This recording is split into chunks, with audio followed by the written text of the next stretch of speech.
The next topic is delegated legislation. I've already given you the model answer, and this lecture will apprise you of the entire topic.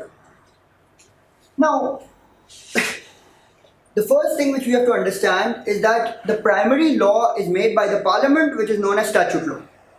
But under English law, there is a concept of delegated legislation. Now, delegated legislation literally means law that is made by any other body other than the parliament. कि parliament के अलावा कोई body ने अगर law बनाया तो that will be known as delegated legislation. Now delegated legislation technically is law made by an entity other than the parliament but with the parliament's consent. Parliament की permission के साथ वो बंदा लॉ बनाता है. और कंसेंट किस तरह पार्लियामेंट देता है? By virtue of the enabling act. तो पार्लियामेंट एक पूरा लॉ निकालता है, इसको इनेबलिंग एक्ट, उसके अंदर पार्लियामेंट परमिशन देता है, right, that you have the permission, you have my permission to make delegated legislation, right. Now the question arises that if I have elected a parliament, they are the people who have to make the law, then why do we need the concept of delegated legislation? क्यों चाहिए? Why should anyone else make the law? They are not elected. So delegated legislation is useful and helpful in many ways. Number one, parliament does not have the time to make laws on every small matter. They neither do have the expertise to make law in every area. So a health minister would be better equipped to make health laws because he will be an expert and he can also have further consultation with so many different people who are health experts, and then he can make law. Similarly, a transport minister has more knowledge about transportation network systems, etc., and he will be better equipped at making law than the parliament itself.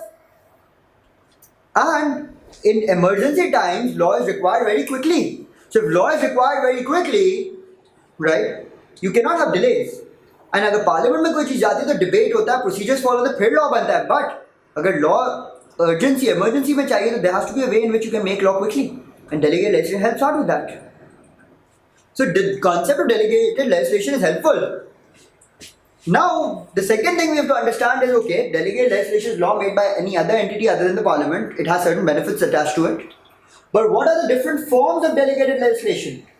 So the first form of delegated legislation is known as orders in council. Orders in council is a type of DL that is made by the Queen and the Privy Council. अब Queen और Privy Council जो law बनाते हैं with the Parliament's permission, उसको कहते हैं orders in council. Privy Council is a body जिसके अंदर सारे leading ministers, prime minister and leading ministers होते हैं. अब ऑर्डर्स इन काउंसिल, राइट, की एग्जांपल क्या है? जैसे for example civil contingencies act के अंदर क्वीन और प्रिवी काउंसिल का पावर है कि इमरजेंसी में लॉज बना सकते हैं, तो that is an example of orders in council. So इसी तरह डिफरेंट एग्जांपल्स मैंने नोट्स में आपको दिया है कि ऑर्डर्स इन काउंसिल की इस तरह की example, but technically it is law made by the Queen and the Privy Council. वो वाला डीएल को क्या कहते हैं? Orders in council. अब जो सेकंड टाइप ऑफ डीएल है, it's known as statutory instruments.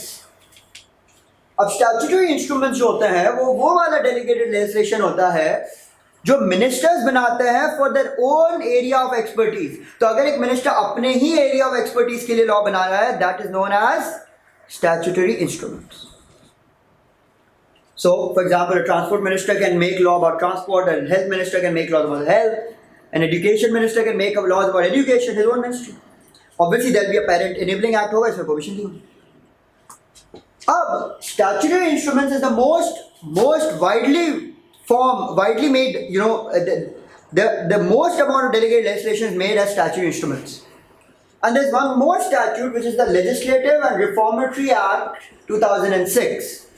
अब लेजिस्लेटिव और reformatory act is the enabling act, और उसने इतनी वाइड पावर दे दी मिनिस्टर्स को, और क्या बोला है कि मिनिस्टर्स के पास पावर है कि अगर कोई भी पार्लियामेंट का कोई दूसरा एक्ट हो जो एक बर्डन कर रहा हो उन मिनिस्टर्स की मिनिस्ट्रीज पे, तो उस बर्डन को रिमूव कर सकते हैं वो. यानी कोई एक्ट ऑफ पार्लियामेंट की वजह से इनडायरेक्टली कोई बर्डन पड़ गया हो कोई मिनिस्ट्री पे, तो इस लॉ के तहत मिनिस्टर्स डेलीगेटेड लेजिस्लेशन बना सकते हैं टू रिमूव द बर्डन. और बर्डन की डेफिनेशन क्या दी है?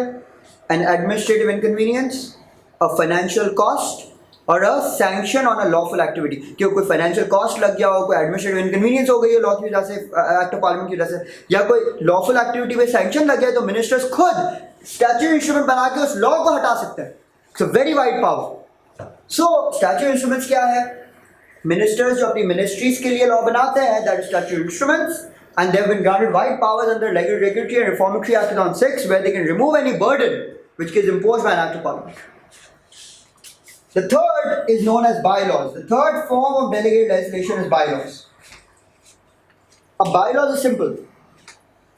Local councils जो अपने इलाके के लिए लॉ बनाते हैं, that is bylaws. तो for example DHA, defence housing authority, अगर DHA के लिए, एरिया के लिए बायलॉ बनाते हैं कि ये मेन कैबिन शाहीन वाला area will be one way, वो वाला एरिया टू वे होगा, उस पर सिग्नल लगेगा, यहाँ रुकना पड़ेगा आपको. These are bylaws, right. इसके अंदर 4 स्टोरीज के ऊपर बिल्डिंग नहीं बन सकती, बिल्डिंग के लिए परमिशन लेनी पड़ेगी. These are bylaws. अब ये पार्लियामेंट ने नहीं बनाया कि डिफेंस हाउसिंग अथॉरिटी में अगर वन वे कौन सा रास्ता है और टू वे कौन सा रास्ता है, ये पार्लियामेंट ने नहीं बनाया, उनका टाइम नहीं है. तो इसलिए बायलॉज बनाने का पावर पार्लियामेंट दे देता है अंडर द इनेबलिंग एक्ट, कि जो लोकल एरिया की अथॉरिटी है वो अपने एरियाज के लिए लॉज बनाए. Those are known as bylaws. So these are the different forms of delegated legislation. But सवाल ये उठता है कि अगर डेलीगेटेड लेजिस्लेशन वो वाला लॉ है जो पार्लियामेंट के अलावा लोग बनाते हैं, तो उनके ऊपर कुछ कंट्रोल भी होना चाहिए, because it's a very very important power. अगर कंट्रोल नहीं होगा, people can misuse it, they can make bad laws. Therefore delegated legislation के ऊपर कंट्रोल भी है. They have also imposed controls on delegated legislation. So the first control is done by the parliament themselves. Parliament खुद delegated legislation पे control करता है. किस तरह करता है? पहला,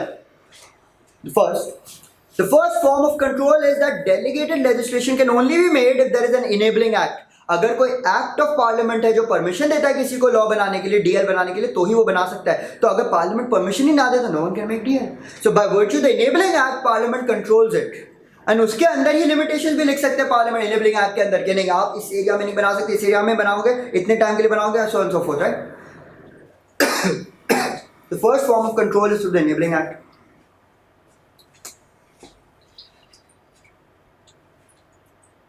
number 2, there is something known as a delegated power scrutiny committee. तो पार्लियामेंट ने एक इंटरनल अपनी कमेटी बनाई है, डेलीगेटेड पावर स्क्रूटनी कमेटी, कि जब पार्लियामेंट को इनेबलिंग एक्ट बना रही होती है जिसके अंदर किसी को डीएल देना होता है, तो पहले वो scrutiny committee, delegated power scrutiny committee क्या करती है, वो पूरा इनेबलिंग एक्ट को रिव्यू करते हैं और वो देखते हैं, पूरा रिसर्च करते हैं कि ये जो डेलीगेशन में पावर दे रहे हैं वो क्या फायदा करेगा, नुकसान करेगा, क्या इसको और बेहतर करना चाहिए, नहीं. तो फिर उसको रेकमेंड करते हैं पार्लियामेंट को कि आप ये चेंजेस करो.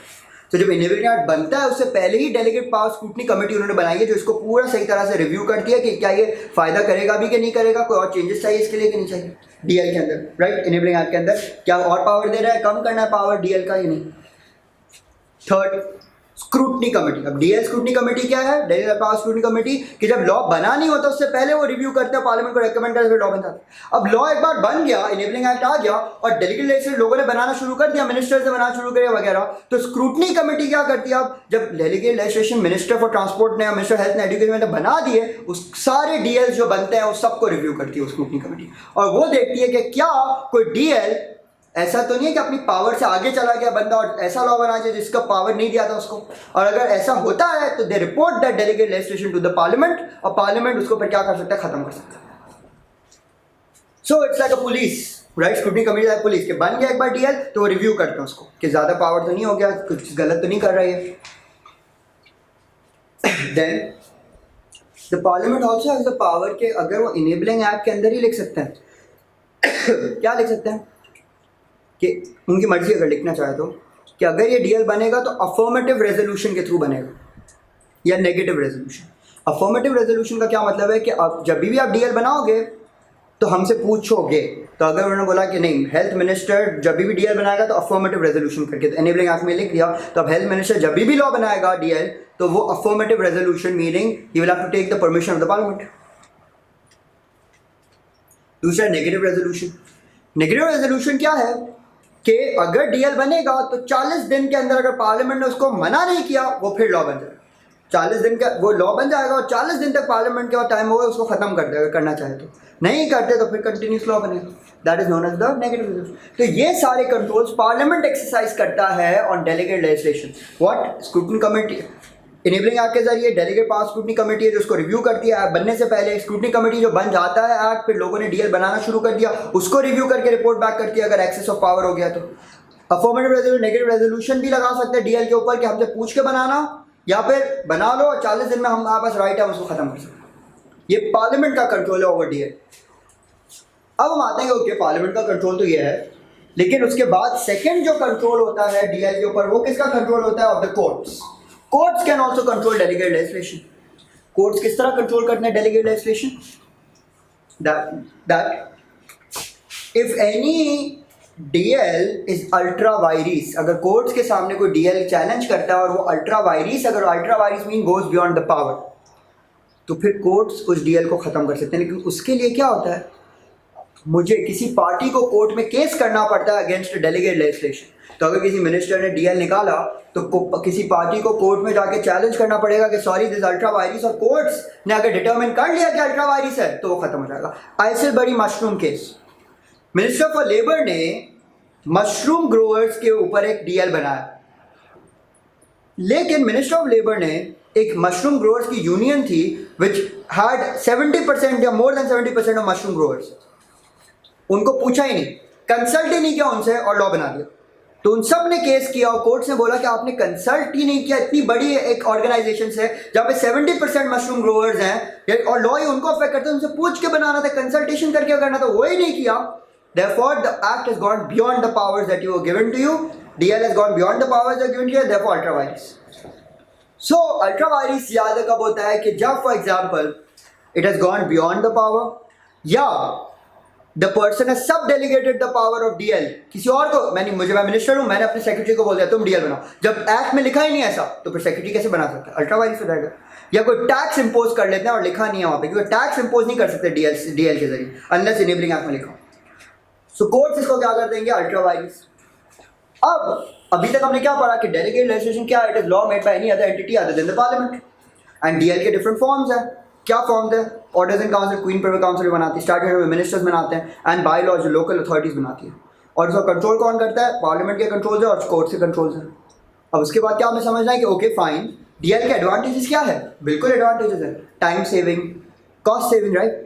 फर्दर एक्सपर्टीज, पार्लियामेंट का हर तरह की एक्सपर्टीज नहीं होती है हर एरिया में लॉ बनाने के लिए, and people can have further consultation. अब पार्लियामेंट थोड़ी कंसल्ट कर सकता है, इतने सारे पार्लियामेंटेरियंस बैठे को हर बंदा थोड़ी जाके किसी को एक्सपर्ट से बातें कर सकता है। मैं मिनिस्टर फॉर हेल्थ हूँ, मैं 10 लोगों से मिल सकता हूँ, बड़े एक्सपर्ट डॉक्टर से मिल सकता हूँ, फिर उनसे कंसल्टेशन करके लॉ बना सकता हूँ, right, and it is faster. So these are the advantage, but the disadvantage is कि end of the day these people who make law are not elected, they selected. This is wrong, democracy के against है ये। And secondly, although आपने scrutiny committee बनाई हुई है, courts भी बैठे हुए हैं, लेकिन स्क्रूटिनी कमेटी का इतना सारा डीएल निकलता है, हर साल इतना डेलीगेट लेजिस्लेशन निकलता है कि ट्रैक नहीं रह सकता। स्क्रूटिनी कमेटी हर तरह के डीएल को ट्रैक नहीं कर सकती, और ऊपर से स्क्रूटिनी कमेटी के पास खुद भी पावर नहीं है तो उसको गिरा दे। उसको पार्लियामेंट को खाली कंप्लेन कर सकते हैं, पार्लियामेंट की मर्जी है कि उसको खत्म करेगी नहीं। पार्लियामेंट का कहाँ टाइम है? सर ने स्क्रूटिनी पावर्स कमेटी बनाई आपने जो रिव्यू करती है डीएल को कि ज्यादा तो नहीं होगा, पार्लियामेंट को report back, but end of the day there so much delegate legislation that they realistically human उसका वो नहीं है कि वो सबको रिव्यू एक साथ करे, और पार्लियामेंट को भी रेकमेंड कर सकती है, खाली कंप्लेन कर सकती है, गिरा नहीं सकते खुद। और कोर्ट के पास भी डीएल कब जाता है? जब कोई कंप्लेन करेगा, कोई कंप्लेन ही ना करे तो कोर्ट भी अल्ट्रा वायरस नहीं कर सकते। That is the disadvantage, but at the end of the day it is a concept that you have to understand, and there is a whole question on this and giving you the model answers. So we've done this topic before. This is a revision for you. So just listen to this recording and then read the model answer, and then we'll do past papers. Thank you very much.